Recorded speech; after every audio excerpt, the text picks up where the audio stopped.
observant. But first, as part of our continuing observance of Black History Month, today we're exploring the history and the legacy of the Jacksonville Redcaps. To discuss it, I'm joined by Lloyd Washington, president of the Durkeeville Historical Society. Good morning. Good morning. How are you? Very well. We're also joined by Bill Delaney, co-founder of the Jaxson and Edible Northeast Florida. Welcome, Bill. Good morning. So, Lloyd, Durkeeville is home to the field that the Redcaps called home, but remind us who they were. The Redcaps were a bunch of porters. They actually worked at the train station. Uh, the train station's master train station director was the owner of the team. So if he found out you could play ball, he would give you a job working as a porter. But at that time, being a porter was considered as having a very good job. It was steady, and I think it sort of leaned to the direction of the ball team went, because most of them were on the road most of the time.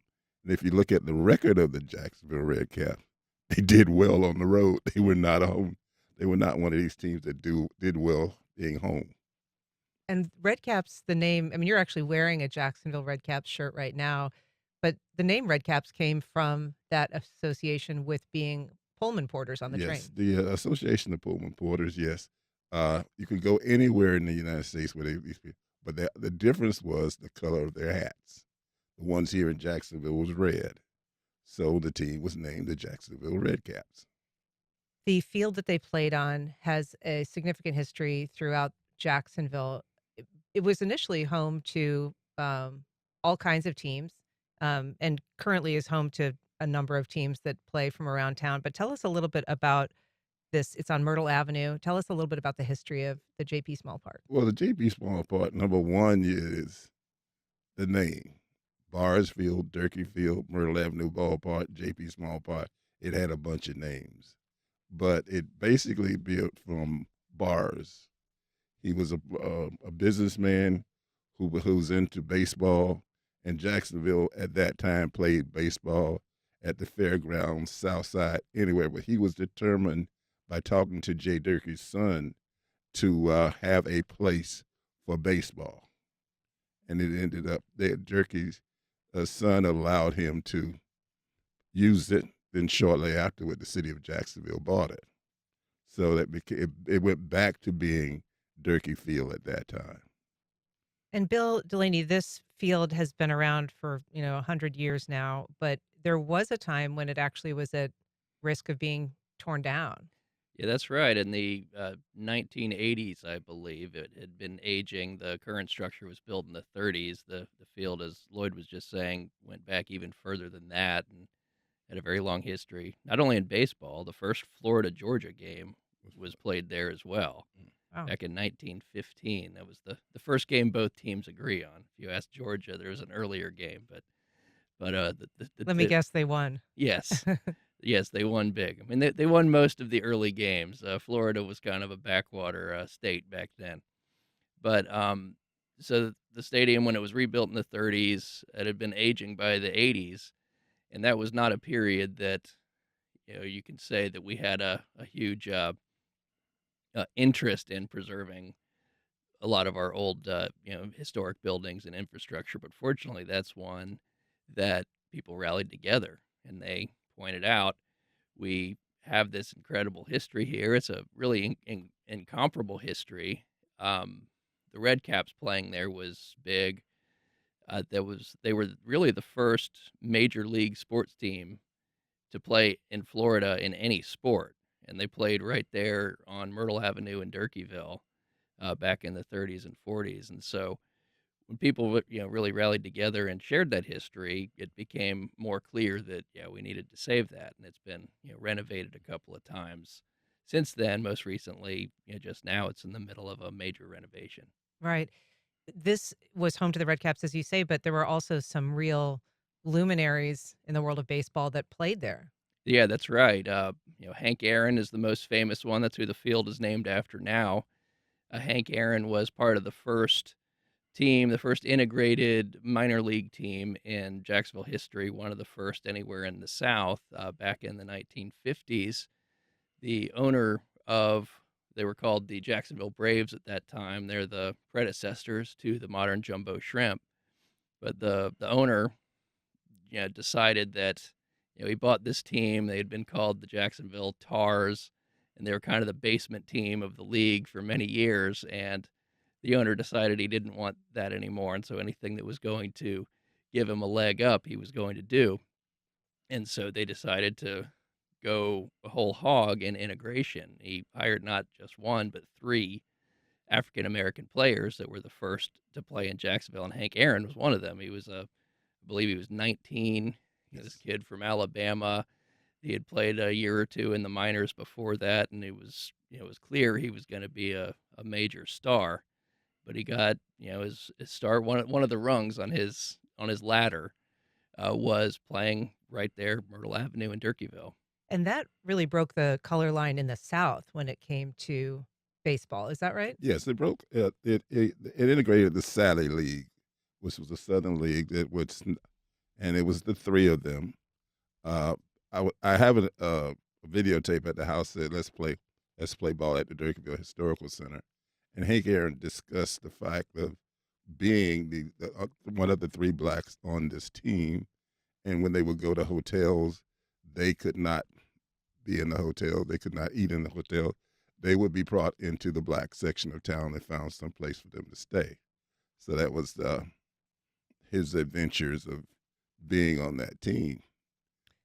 He did say that Mr. Wilson would come by and talk to them, and every once in a while slip $10 in his pocket, and they keep him going.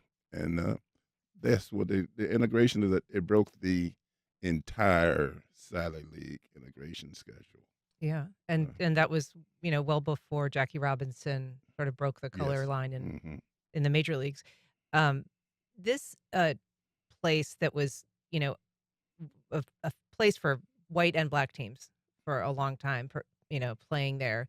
Currently, there's some throwback games that occur there to celebrate the Red Caps. Tell us a little bit about how that's both on the major league level and then just on the local high school level. Well, most people don't know that this used to be before they went south. Major League Baseball stopped here in Jacksonville.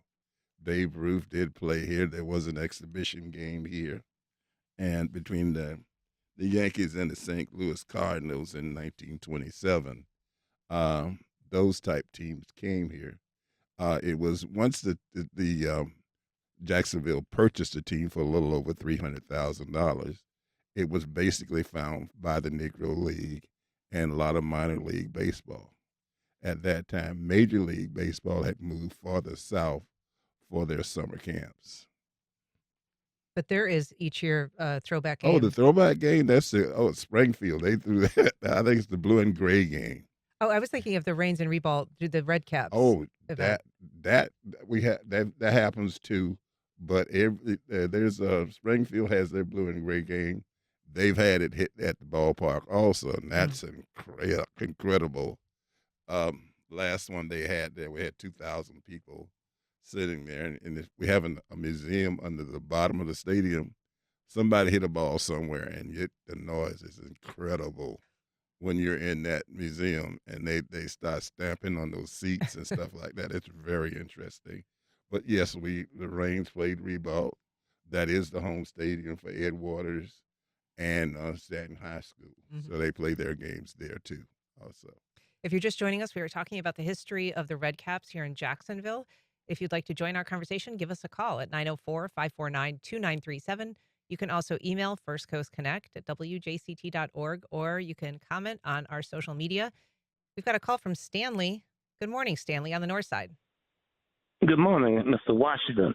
yes, And I think that's Bill that's Delaney. right. That's Oh, right. yes. I was a bat boy for Jose Small because at Daylight Grocery Store, we had a team. Uh, and I grew up in the 60s as a child, as a bat boy.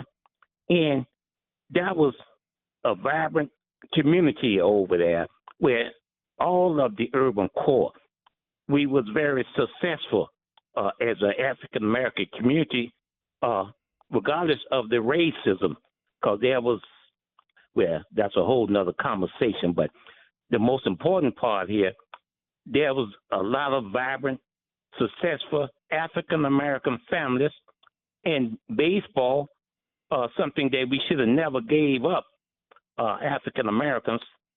Uh, but the main point here that we must support that area over there and reinvest in that area because the history go back almost 200 years.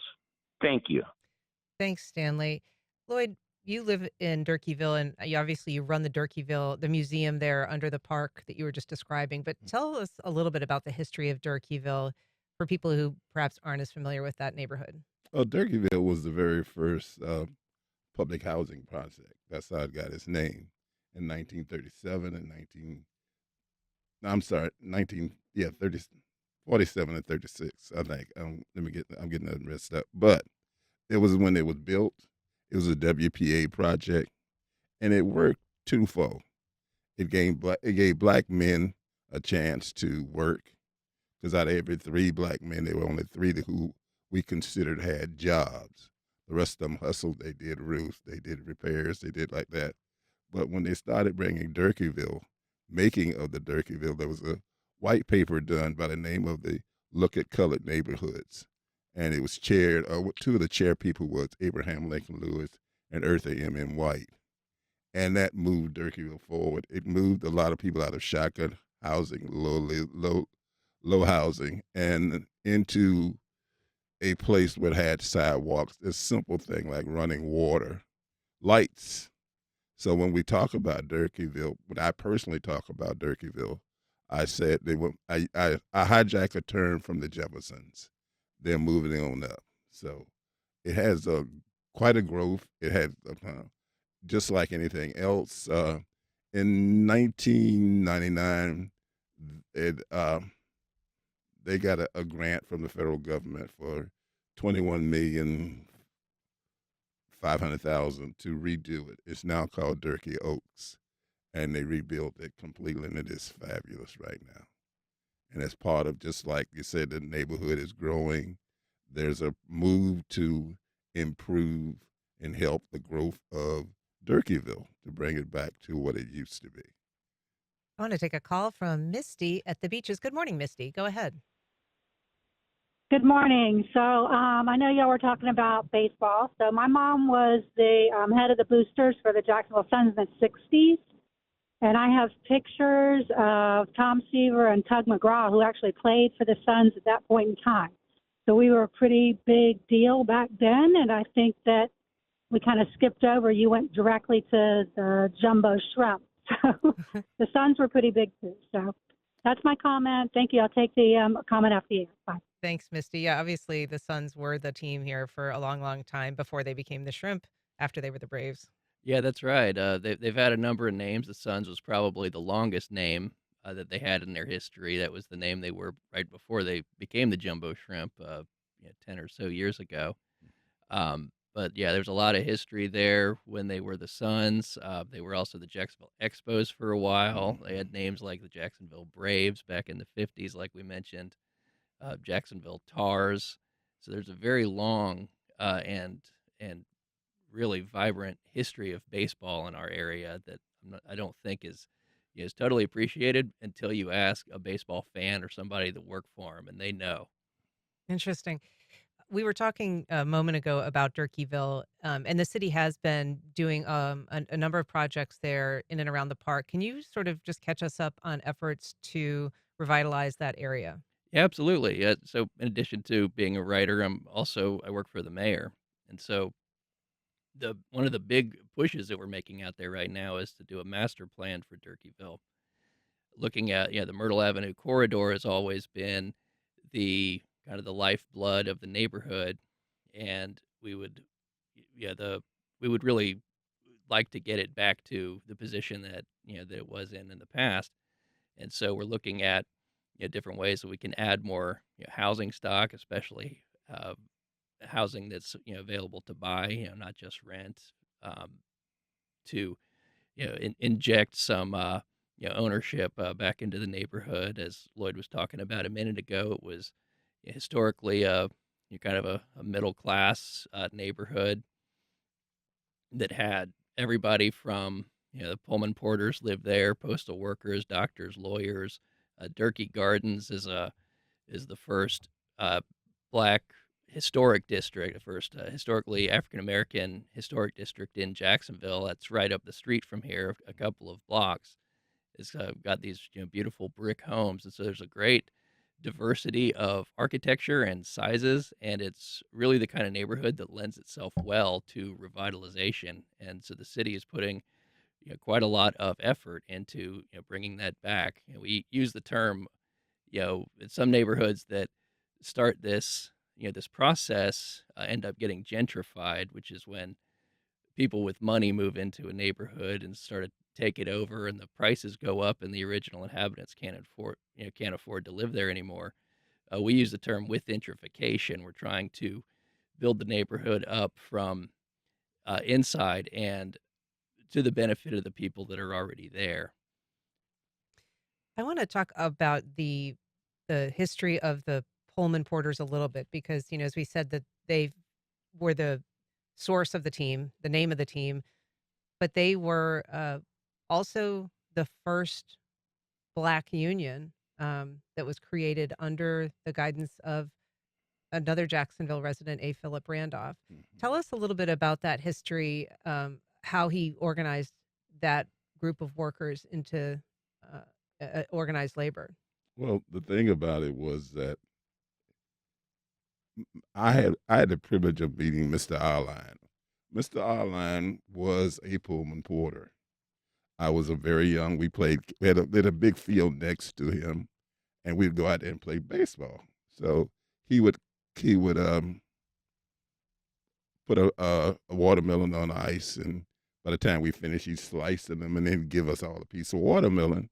So one day, this guy who was helping him pass out the watermelon, and I'm looking at him, I said, "Who's that?" I said, "Oh, that's A. Philip Randolph." And that was the chance I got to meet him. Didn't know who he was, and I was young, so it was an interesting thing. But the need for him to help the brotherhood to formulate the brotherhood of Pullman porters was really needed, and it became very successful. So I've got to give him credit. And Mr. Outline was, like I said, I was really surprised when later on, as I grew up, to find out who this guy was. The Pullman porters worked on these really luxurious sleeper trains that were the creation of George Pullman, who was an industrialist. He kind of created a model that he thought would be very appealing to wealthy travelers, but it was in some ways not ideal for the people that worked there. I mean, it eventually did become a very coveted position, but in the early days, it was very difficult work.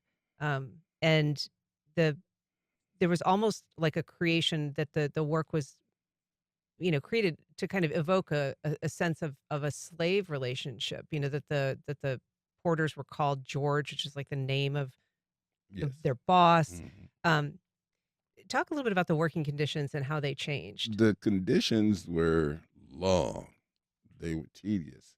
It was nothing for you to get as a Pullman porter in a work day. You would work almost 40 hours. You would literally be able to sleep maybe 2 hours, and sometimes you just found a corner and just collapse into.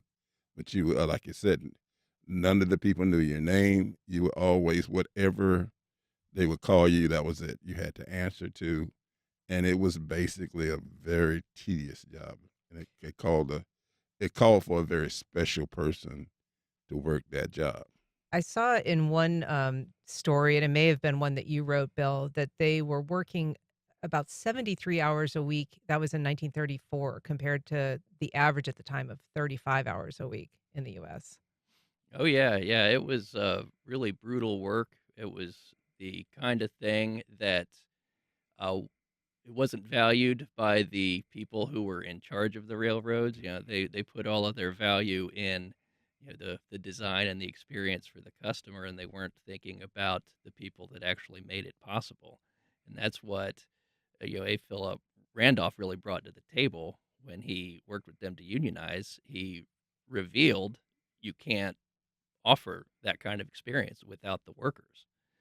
And when they got together and fought as a union for better wages and better hours, that the train companies had to go along because there wasn't any other option. That's something, it's a great lesson, I think, in the history of organized labor, that anything, no matter what job it is, if it's done by people with organizing, you could point out you're not replaceable. And that's really what he showed, that even a job that was considered kind of, menial, and bottom rung, was something that was of incredible actual value to the railroads. Those positions also played an interesting role in terms of providing a conduit for communication with other parts of the country. People who would be perhaps living in Jacksonville, but going other places, able to bring back publications, information, particularly in a period where there was this great migration kind of, ongoing. So it was a political function in some ways too, this job. It helped, you know, serve almost like social media today in terms Yes, of it was the connecting. social media of that time because it brought information back from California and other places back to Jacksonville and the way people lived and looked in other places. So, yeah, it was the modern version of the modern media. And do you think, Bill, that that had, any measurable or lasting impact on this region? Oh, it absolutely did. I mean, first, I mean, it's an inescapable fact the railroads built this city, and the people who worked the railroads, you know, uh, changed it even more. And one thing that ended up happening, the Great Migration. There was a poem that kind of inspired the Great Migration, and especially the name. It was written by somebody who was from Jacksonville. And what happened was, with train travel, you're able to get around, relatively affordably to many places that would have been inaccessible, 100 years before that, or even just a couple of generations before that. Will you educate our listeners who you're talking about in the poem? Yeah, African American folks that lived in segregated cities in the South uh, started to see all the opportunities that were available up north. And either there was less segregation, there was better job opportunities, there was more kind of an industrial base, providing more lots of different opportunities, but more money and better standard of living. And so a lot of people from all over the South started to migrate up to the North, and Jacksonville was a major hub for that because it was a major railroad station. So a lot of people, pretty much anybody from Florida or from west of here, who was on their way to move to the North or just to go check it out and see if they wanted to move, came through Jacksonville. So Jacksonville was a huge spoke on the wheel that that led to that enormous movement of people. But the poem that you're referencing, did you not say that there was a Oh poem? yeah, yeah. There was a poem. It's called "The Great Migration." Okay. And written by? I don't remember the Okay. name. I'm All right. sorry. All right. I want to put you on the spot. Well, there's so much interesting history. I understand too that there was a fastball perfected by was it A. Philip Randolph that was perfected the curveball. No, I'm sorry, it was not. It was James Weldon Johnson, who also James played Willen for the Johnson was Athletic. taught by Smokey Joe Williams.